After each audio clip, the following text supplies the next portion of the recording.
테슬라 투자 소식입니다. 테슬라, 내달 초 독일서 기가팩토리 페스티벌 개최. 독일 수도 베를린 외곽에서 유럽 생산기지 역할을 할 기가팩토리사를 짓고 있는 테슬라가 공장 완공의 즈음에 다음 달 지역 주민이 참여하는 대규모 페스티벌을 개최한다. 일렉트릭 등 외신에 따르면 테슬라는 베를린 외곽 브란덴부르크주 그로나이데의 기가팩토리사 신축 공사가 마무리 단계에 접어들자 기가팩토리 페스티벌이란 뜻이 담긴 기가페스트란 이름의 축제를 다음 달 9일 열겠다는 계획을 최근 개설한 전용 홈페이지를 통해 밝혔다. 발표에 이어 인근 지역 주민을 대상으로 한 사전 참가 신청 접수에 들어갔다. 테슬라는 공지사항을 통해 10월 9일 개최하는 축제 행사에 베를린과 브란덴부르크주 주민들을 초청하고자 한다면서 전 세계에서 가장 기술적으로 앞서 있는 전기차 생산 공장을 둘러볼 수 있는 기회가 될 것이라고 밝혔다. 테슬라는 이번 행사에 참여하는 주민들을 위해 공장을 시찰하는 것은 물론 기가팩토리사에서 생산할 예정인 모델 Y를 시승할 수 있는 일정도 마련됐다면서 축제라는 취지에 걸맞게 지역에서 활동하는 푸드트럭도 이번 행사 참여자들에게 음식을 제공할 수 있도록 하겠다고 밝혔다. 총 69억 달러의 건설비가 투입된 것으로 알려진 기기팩토리사의 목적은 유럽 전기차 시장에 테슬라 전기차를 공급하는 데 있다. 가장 처음 양산하게 될 전기차는 모델 Y로 이미 결정돼 있는 상황이다. 환경단체 등을 중심으로 공장 신축에 반대하는 목소리가 나온 데다 독일식 관료주의로 공기의 차질이 빚어질 것이라는 우려도 나왔으나 현재 완공 단계에 와 있고 머스크 CEO는 독일 정부의 승인이 나는 대로 다음 달부터 모델 Y 생산 라인부터 가동하는 게 가능할 것이라고 최근 밝혔다. 독일 언론에 따르면 독일 정부는 이 공장에 대한 승인 절차를 거의 마무리한 것으로 알려져 머스크가 밝힌 일정에는 큰 변화가 없을 전망이다. 머스크 CEO가 지난 2019년 처음으로 기가팩토리사 신설 계획을 밝힌 지 2년 만에 계획이 실현되는 셈이다.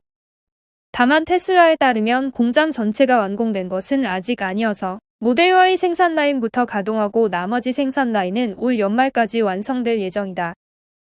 전기차 조립 공장과 별개로 배터리 생산 시설도 함께 지어지고 있으며 이에 대한 승인도 머지않아 이뤄질 것으로 알려졌다. 이와 관련 독일 현지 언론에 따르면 브란덴부르크주 주의회 경제위원회는 기가팩토리사와 함께 신축 공사 중인 배터리 생산 공장에 보조금 13억 5천만 달러를 지원하는 내용의 법안을 통과시켰다. 기가팩토리사와 배터리 공장 신설로 2,000개의 새로운 일자리가 창출되는 것에 대한 보상책이다.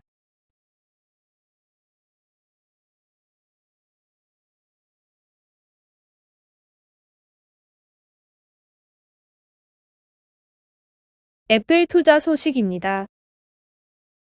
아이폰 누적 판매 대수 20억대 돌파. 애플이 아이폰 20억대 판매를 돌파했다는 보도가 나왔다. IT 매체 9to5맥은 시장조사 전문 블로그 아심코를 인용해 애플이 최근 아이폰 누적 판매 대수 20억대를 돌파했다고 보도했다. 애플은 2016년 7월 아이폰 10억대 판매를 달성했다. 당시 애플은 직원 회의를 통해 10억대 판매를 축하했지만 최근 애플이 아이폰 판매량 보고를 중단했기 때문에 이번에는 조용했다. 애플이 10억대 판매를 달성하는 데는 9년이 걸렸고 20억대 달성까지는 약 5년이 걸렸다고 외신들은 전했다. 아심코에 따르면 아이폰 사용자는 전체 스마트폰 사용자의 약 26%인 약 38억 명에 달한다. 미국에서 아이폰 사용자 비중은 60%에 육박하고 영국의 경우 50% 정도다. 현재 아이폰 실사용자는 총 10억 명이 넘고 사용자 수는 꾸준히 증가하고 있는 상황이다. 아심코는 현재 약 4억 명의 아이폰 사용자가 3년 이상 된 아이폰을 사용하고 있어 이는 잠재적인 기기 교체 수요를 의미한다고 설명했다. 또 통신사별로 구형 기기를 최대 1,000달러까지 보상 판매하는 인센티브를 통해 올해 4억 명 중 많은 비중이 아이폰 13으로 바꾸는 것을 확인할 수 있을 것이라고 밝혔다. 또 애플이 여전히 소비자가 필요로 한다고 느끼지 못하는 제품과 기능을 제공해야 한다고 믿었던 스티브 잡스의 철학을 여전히 따르고 있다며 우리는 구형 스마트폰이 우리에게 충분히 유용하다고 생각하기 쉽지만 애플이 새로운 성능을 계속 보여주며 고객 요구사항을 올리고 있다고 설명했다. 우리는 초점 이동, 포스트 프로덕션 포커스, 야간 모드, 매크로 사진 및 인물 보케를 요구하지 않았다. 하지만 일단 이런 기능을 갖게 되면 아주 천천히 사용하게 되며 그 후 요구하기 시작한다고 밝혔다. 그는 아이폰 13 프로 카메라가 전문 카메라를 대체할 정도는 아니지만 다른 비전문가에게 깊은 인상을 줄 수 있도록 만들어졌으며 일반 아이폰의 카메라도 인스타그램, 유튜브, 틱톡 등 SNS에 콘텐츠를 올리는 인플루언서들을 위해 만들어졌다고 설명했다.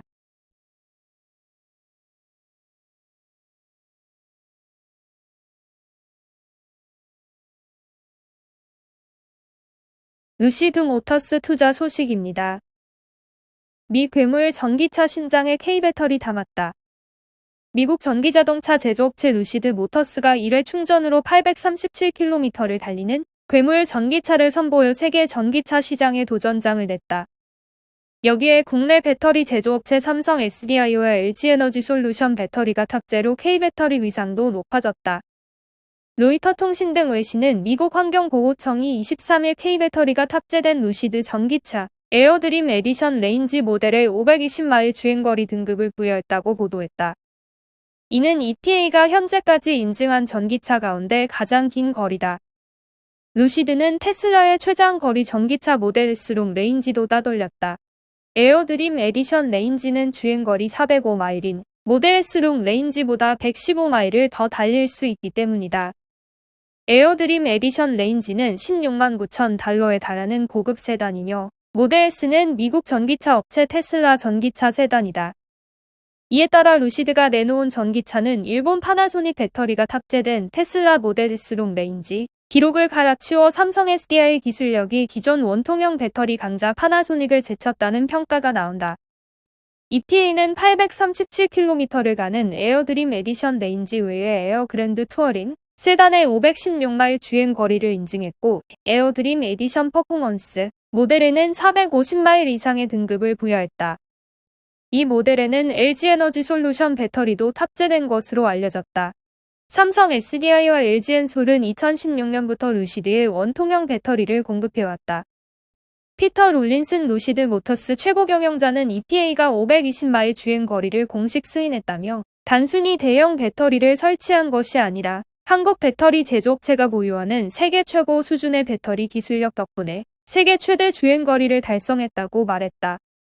롤린스 CEO는 또 성능이 좋은 배터리에 공기 역학을 고려한 차량 디자인 설계가 더해 루시드 차량이 테슬라 모델 S보다 더 멀리 달릴 수 있다고 말했다.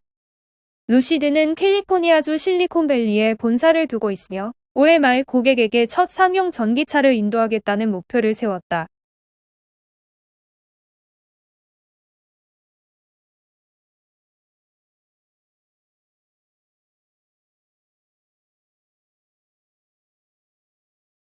TSMC 투자 소식입니다.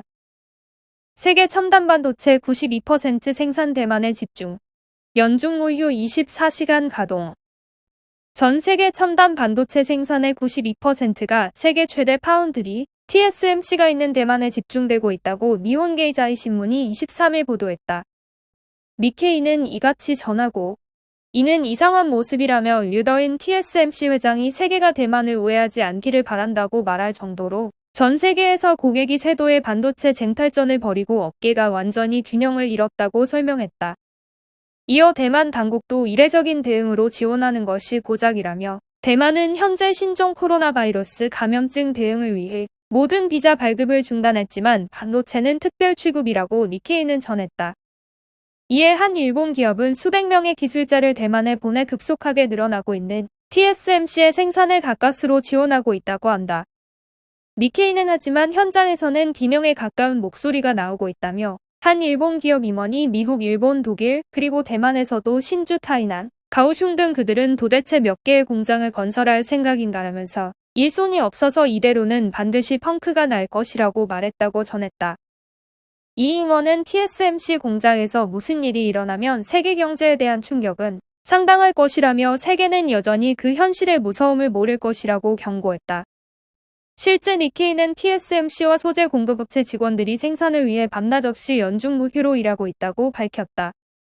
대만 반도체 산업의 중심지인 신주지구에 있는 일본 기업에 일하는 30대 대만 남성은 TSMC의 소재를 제공하는 공급업체는 한숨을 돌리는 때가 없다며 매일 50쪽 분량의 자료를 써 매일 밤 저녁 10시부터 TSMC와의 회의에서 보고하고 수율이나 장치 상태 등 개선책을 상대 측으로부터 듣는다.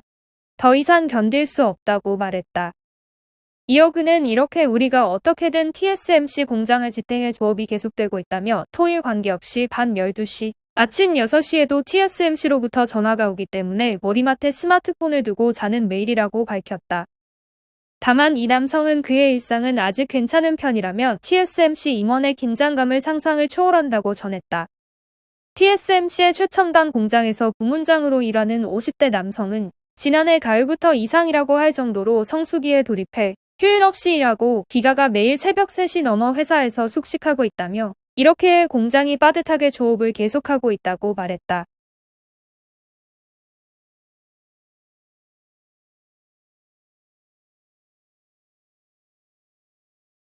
보잉 투자 소식입니다.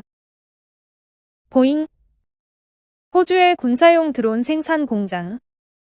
호주가 미국, 영국과 함께 오커스라고 명명된 3국 안보 파트너십을 발족시킨 가운데 미국의 항공기 제조사 보잉이 호주의 첫 번째 해외 생산 공장을 세우기로 했다.